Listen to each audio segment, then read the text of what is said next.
Okie dokie. All right. For those of you who know me, I'm a big Superman fan. Henry Cavill's the best Superman that's ever existed. I love Christopher Reeve, but he was an element of his time, and people need to move on. People need to move on from Christopher Reeve's Superman. Forever iconic, forever a standard, yes, 100%. But there's more than Superman. There's more to Superman than meets the eye. You know, it's one of those things. Superman is not just the always smiling, saving kittens from the tree superhero, right? That's not it. And if you've actually picked up and read a Superman comic, you'd understand. And you'd understand how actually close and relevant Man of Steel and Henry Cavill's Superman was. It's very comic accurate if you've actually read Superman comics long enough, and if you're not just completely skewered by a 1978 movie forever. Anyway, that's a whole tangent I won't go down, but anyway, so Henry Cavill's no longer Superman, and I hate that. I hate that's the world that we're living in. It is what it is. That I take solace knowing that there's a parallel Earth out there right now. We've had a Henry Cavill trilogy and 3 Justice League movies, and everybody's happy. That's the world. There's a parallel world scientifically and mathematically that exists. So I'll take solace there. So what are we talking about today? All right, so we've got this update about Superman Legacy. That is not an official image of Superman. It is a Photoshop version of Brandon Routh with the new guy's head on it. So Rachel Brosnahan is the new Lois Lane, right? So let me just quickly run through what this article says. Let me zoom in so you can actually see that visual, listeners.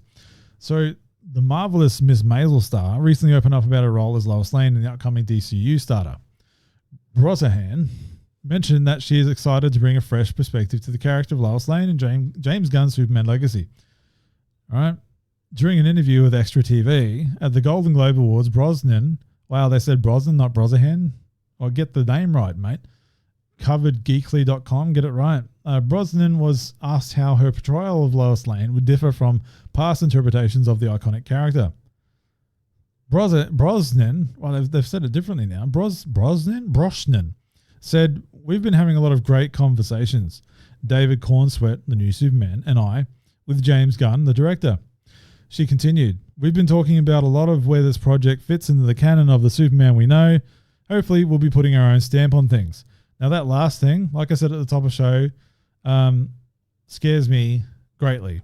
Oh boy, does it ever. So what that usually means in current year. Oh boy.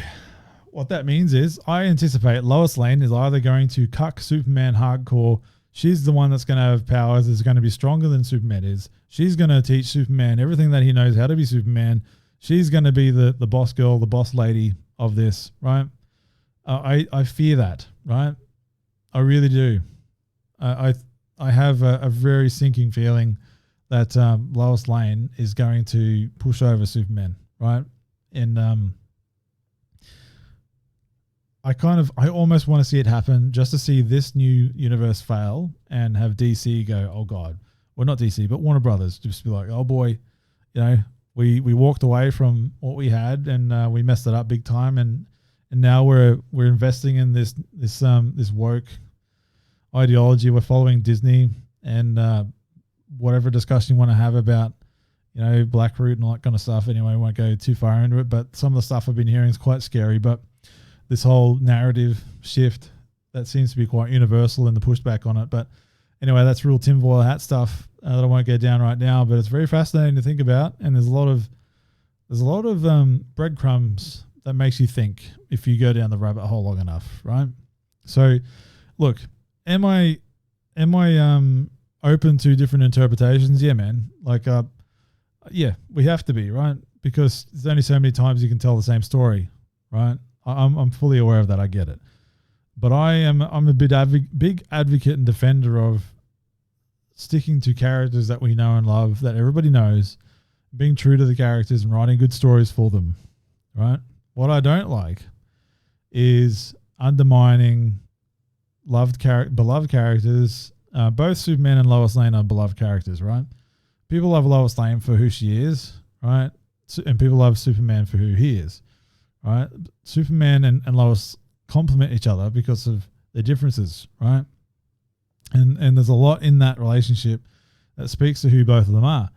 Lois Lane is strong as in many ways as the modern woman, and Superman, he's the country kid, soft at heart, but he's the strongest thing there is, right? And he admires Lois Lane and all that kind of stuff.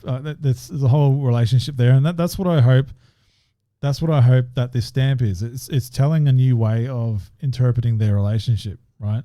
On how Superman admires her, right? Her strength as who she is, right?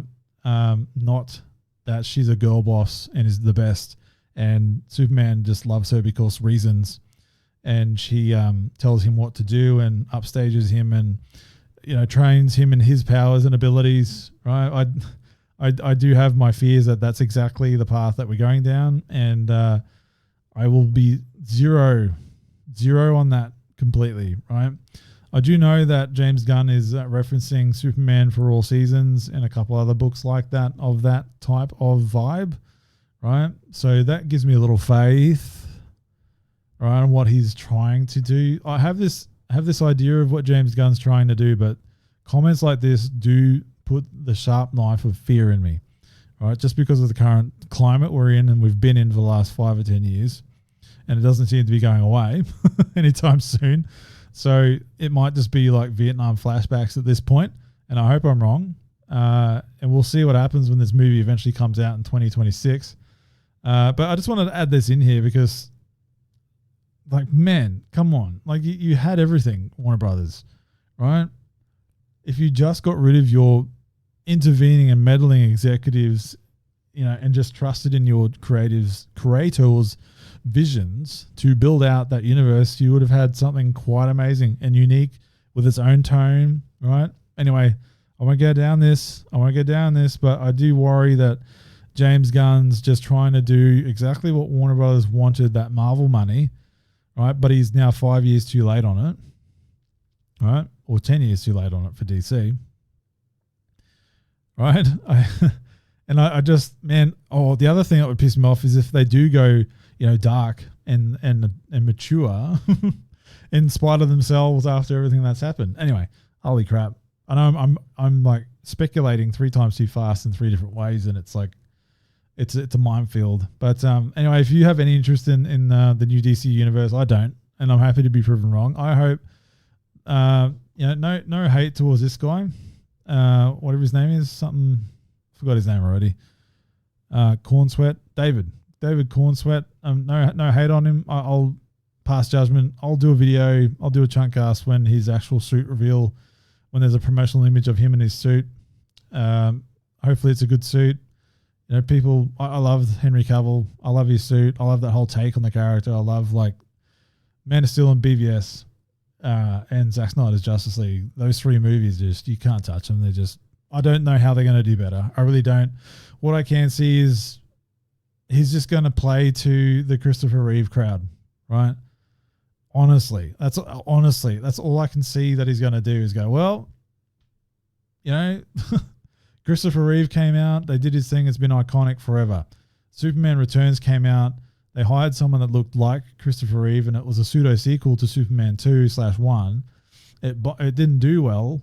And it got complaints of not enough action in it. So what do they do? They go and have many kind of stops and starts, false starts of other Superman movies after that. And then they finally get to Man of Steel, and they get someone that actually looks like Superman, who loves Superman, who understands Superman, who wants to play Superman forever, right? And you get a movie like Man of Steel that has its own tone, that has its own identity, that has answered all the complaints of the previous ones, where it's not like Christopher Reeve. There's more action in it, right? But then people don't like it, right? Anyway, so what are they going to do with this, right? What's the happy medium? Superman Legacy, what is it? What's the happy medium here? I anticipate cheese. I anticipate Christopher Reeveisms. I won't be surprised if they make him save a kitten out of a tree, all that kind of stuff. Look, in a perfect world, if James Gunn goes real 90s vibe with this, 90s Superman, right? If you think the Adventures of Superman cartoon, the Justice League Unlimited cartoon, the 90s comics, with the death of Superman, you've got Steel, Superboy, Metallo, Mongol, you know, all that stuff, War World, you know, those kind of things, Dark Side Apocalypse, you know, Toyman, the Intergang, all those kind of, oh man, like if they do all that, Brainiac, if they bring all those things in, cool, I'll watch it, right? But I'll never be as invested, and someone might clip this down the road, but I'll never be as invested as I was in Zack Snyder's DC slate that he was putting together. I was so heavily invested in that, and I won't let myself be hurt like that ever again. You know, it's one of those things. Anyway, enough about that. We've gone well over time in this one, so for those of you who are still here, I appreciate it. And let's wrap this up, shall we? Yes.